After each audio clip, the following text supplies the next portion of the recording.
Have you ever watched a new parent giving a baby a bath and thought, bless them, they're trying so hard, but something in your gut said they were just a little off? Not in a judgmental way, more in that knowing, gentle way only years of experience can bring. You might see them scrubbing a bit too hard or using a splash of something scented and colorful, and your heart just wants to step in with kindness and say, let's slow down here. Bath time should be one of the calmest, most nurturing moments in a baby's day. But in today's fast-paced world, where everyone's busy and sleep-deprived and overwhelmed by online advice, many parents, without even realizing it, are doing things that could irritate or harm their baby's skin. And baby skin, as you well know, is nothing like adult skin. It's thinner, it loses moisture faster, and it doesn't yet have the same defenses we take for granted. That's why today, we're having this little chat. Because whether you're a grandparent, a seasoned caregiver, or just someone who loves little ones deeply, you have wisdom to offer that can help prevent the most common baby bathing mistakes. And if you're still bathing a baby yourself, maybe when your grandchild visits or when you're helping a neighbor, you deserve to feel confident that you're doing it safely and gently. Let's take a moment to reflect on how something as simple as a bath can become a source of calm or discomfort for a baby. One of the biggest mistakes people make is using water that's too hot. Now, this one's tricky, because what feels warm and nice to us, especially with our aging skin, can be too much for a baby. Their skin is delicate, and their nervous systems are still adjusting to the world. Even a slight difference in temperature can overwhelm them. I remember when I was younger, we didn't have fancy thermometers. We used our wrist or elbow to test the water, right? But even that requires care.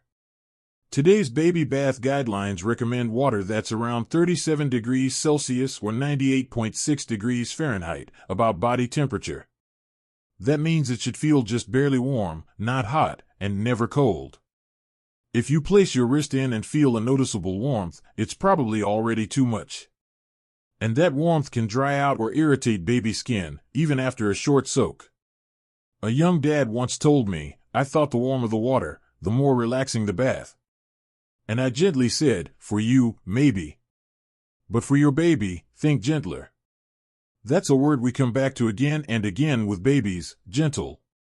Gentle touch. Gentle products. Gentle temperature. Which brings me to the next little misstep people make without realizing, using too much soap, or the wrong kind altogether. And I'll be honest, the shelves at stores these days don't make it easy. There are bottles with cartoon ducks, words like gentle or natural stamped across them, and a smell that could knock you over. But here's the truth, even some so-called baby products are filled with fragrances and ingredients that strip away the skin's natural moisture.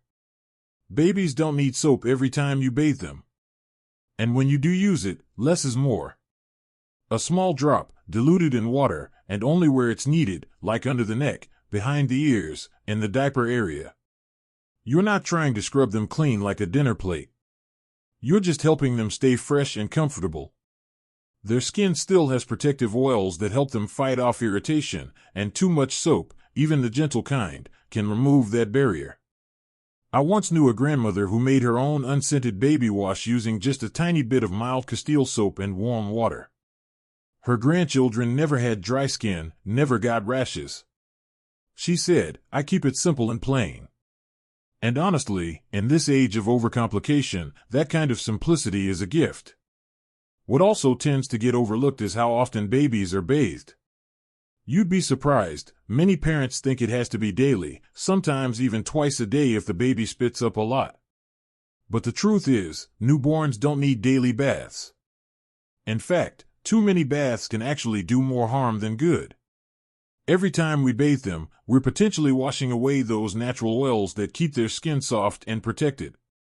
A sponge bath every couple of days is often enough, especially in those early weeks. And when you do a full bath, focus more on comfort than on scrubbing. Babies aren't out playing in the mud, they're mostly curled up, snuggled in blankets, being held. A clean diaper area and a wiped face usually take care of most messes. Bathing too often, though, can leave them with red patches, dry skin, even eczema flares.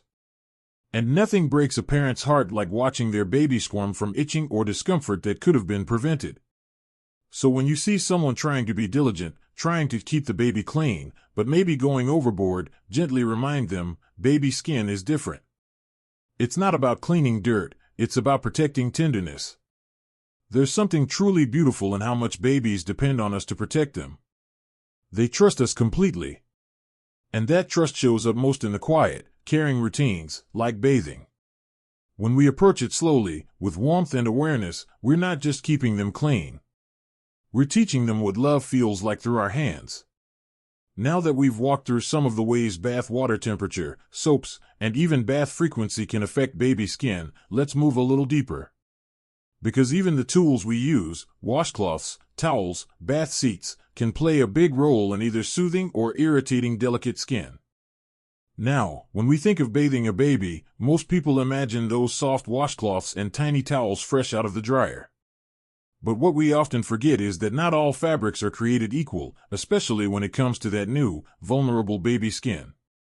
I've seen it many times, even with the best intentions. Parents or caregivers use rough washcloths or rub too hard without realizing it.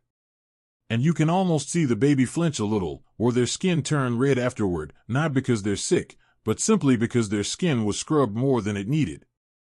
The truth is, a baby's skin doesn't need to be scrubbed at all. It's not like cleaning a kitchen counter. Their skin is soft because it's still developing its protective layers. So when you wash a baby, the motion should be more like a gentle wipe than a rub.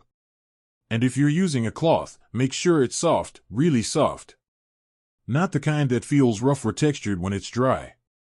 Some of the best options I've seen are old-fashioned muslin or bamboo cloths, or even just a soft sponge that's been soaked well. If it feels good on your cheek, it'll feel good on a baby. One lovely woman told me she had a stack of cloth diapers she never used for diapers, but only for bath time. They were soft, absorbent, and washed beautifully. She used them as washcloths and even as towels for drying afterward. She said, "It's what my mother did, and her mother before her. Why fix what isn't broken?" And you know what? She was right. Sometimes we don't need new things, we just need to remember old wisdom. But even when we're being gentle during the bath, another common mistake comes right afterward. And it's drying the baby the wrong way. That moment when the bath is done, and the baby's body hits the cool air, it's such a sensitive time. Some people make the mistake of rubbing the baby down with a towel like they might dry off after a shower. But again, what's fine for us can be too much for them. Instead of rubbing, it's so much better to pat the baby dry. Gently press the towel against their skin and let it absorb the moisture. Pay close attention to those little folds, under the neck, behind the knees, and the creases of the thighs. Those are the spots that can stay damp and get irritated or even develop rashes if they're not dried properly. And if you've ever cared for a baby with a diaper rash or heat rash, you know how uncomfortable that can be. It doesn't take much to cause redness or tenderness in those folds, especially if moisture is trapped there. This is where our attention to detail makes a difference. You don't need to rush. In fact, the slower and more lovingly you go, the more relaxed the baby becomes. Bath time shouldn't feel like a chore, it should feel like a moment of care and connection. That's where your experience, your hands, and your calm presence shine the brightest. You're not just bathing a baby, you're showing them that the world is gentle and safe. Now let's talk about one more mistake that doesn't get talked about enough, skipping moisturizer after the bath. It might sound like an extra step, but for many babies, it's absolutely essential. Their skin dries out faster than ours. Within minutes of coming out of the bath, that moisture on the surface starts to evaporate, and unless something seals it in, they're left with dryness. And sometimes that dryness shows up as flakiness, or redness, or even tiny cracks around the ankles or wrists. But here's the thing, moisturizing doesn't have to mean lathering on heavy creams or lotions filled with perfume. In fact, unscented, hypoallergenic products are best. Some families even use simple oils like coconut or olive oil. The key is to apply it right after the bath, while the skin is still a little damp. That helps lock in the moisture and protect the skin from drying out. There's something almost sacred about that moment after the bath, wrapping the baby in a towel, holding them close, applying lotion with gentle hands. It's a quiet, bonding time that builds trust. I've always believed that babies can feel the difference between hurried care and loving care. And your touch, your patience, your awareness, they tell the baby, you're safe here. I once sat with a young couple, both new parents, who were worried because their baby kept getting little red bumps on his chest after bath time. They thought it might be an allergy or something serious. But after talking it through, it turned out they were drying too quickly, skipping moisturizer, and using a heavily scented baby wash. Once they made just a few small changes, gentler cloths, slower drying, and a simple, fragrance-free lotion, the bumps disappeared. The baby slept better. And more than anything, the parents felt more confident. That's the beauty of experience. It doesn't take much to make a big difference, especially when it comes to babies. And if you're someone who's seen a few generations grow up, you know, sometimes it's the tiniest details that matter the most. A change in the way you wipe, the softness of the cloth, the temperature of the room, these small things can protect the baby's skin, help them feel calmer, and even reduce tears during and after bath time. Now that we've taken a closer look at some of the gentle touches, literally, that make a difference, let's keep this conversation going. Because even something as simple as how we hold the baby during the bath, or the way we support their head, can bring them comfort or discomfort, depending on how we do it. There's a tenderness in holding a baby that never really leaves your memory. Even after all these years, your hands still remember the way a newborn melts into your arms, how light they feel, and how careful you have to be. And when it comes to bath time, how we hold them makes all the difference, not just for safety, but for their sense of calm and security. A mistake I see often is not offering enough support to the baby's head and neck during the bath.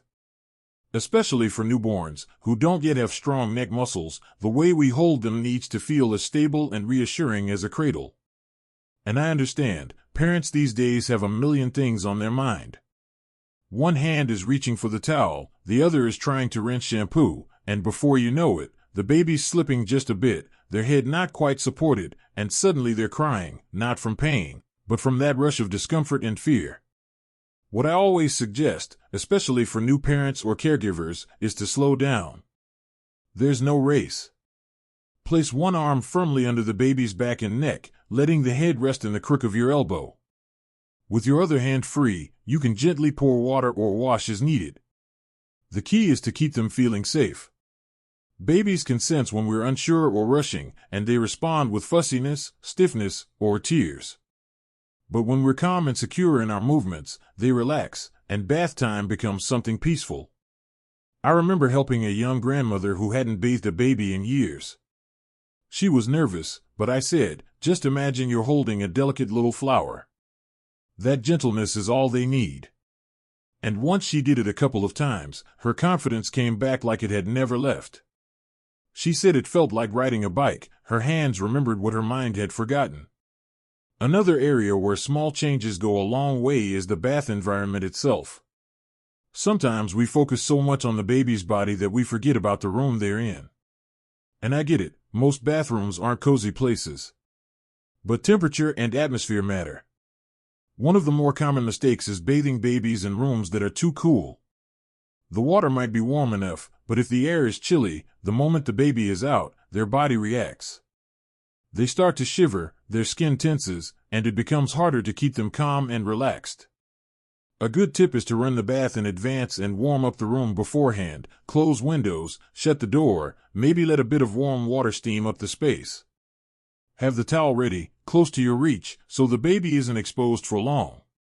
And don't underestimate the comfort of a soft voice, a calm hum, or even just eye contact during those first few minutes after the bath. Babies crave connection, and your presence, more than any fancy bath product, makes the experience feel safe. I once spoke to a man who told me that his mother used to sing the same lullaby every time she bathed his little sister. And even now, decades later, that song brings him comfort. That's the kind of legacy we create in the quiet routines. Bath time isn't just about hygiene, it's an emotional imprint. A memory forming, even if the baby won't consciously recall it. And that's why every choice we make in that moment matters more than we think. Now, as we near the last common mistake, it's one that many people don't even realize is a problem, rushing the entire process. And I understand. Life today moves fast. Parents are juggling work, dishes, laundry, sleepless nights. Bath time becomes just another task to check off the list. But when it's rushed, babies feel it. The motions become quicker, the water colder, the drying rougher, the diaper thrown on hastily. And what could have been a moment of calm becomes something they dread. We've all seen it, the baby who squirms every time the bath comes out. And often, it's not because of the bath itself, but because of how rushed or chaotic the experience feels. So what I always encourage is to treat bath time like a ritual, not a chore. Put away the phone. Turn off the television. Dim the lights a little if you can. Focus completely on your hands, your voice, and the baby in front of you. Even 10 quiet, uninterrupted minutes can create a peaceful, bonding experience for both you and the child. I know it's easier said than done when a house is busy or noisy. But even in the middle of all that, carving out that space to slow down creates a rhythm that the baby will recognize and respond to. They learn to trust it. And that trust leads to fewer tears, better sleep, and healthier skin. I once watched a grandfather bathe his grandchild with such patience, it brought tears to my eyes. No gadgets, no rush. Just a basin of warm water, a cloth, and soft humming. The baby didn't cry once. And when he lifted her out and held her close, you could see on her face, she felt safe. And isn't that what we all want for our little ones? These days, we're bombarded with baby gadgets, expensive lotions, bath pillows, and products that promise miracles. But what matters most isn't something we can buy. It's care. Real, thoughtful care. The kind that listens, slows down, and sees the baby not just as someone to be cleaned, but someone to be comforted. So as we wrap up this conversation, let's remember, bathing a baby isn't about doing more. It's about doing the right things, with the right intention. Every touch leaves a memory. Every decision shapes the baby's experience of the world. Your hands carry wisdom. Your years of care and patience have more value than you know. And whether you're bathing your own grandchild or guiding a new parent along the way, your calm presence can make all the difference.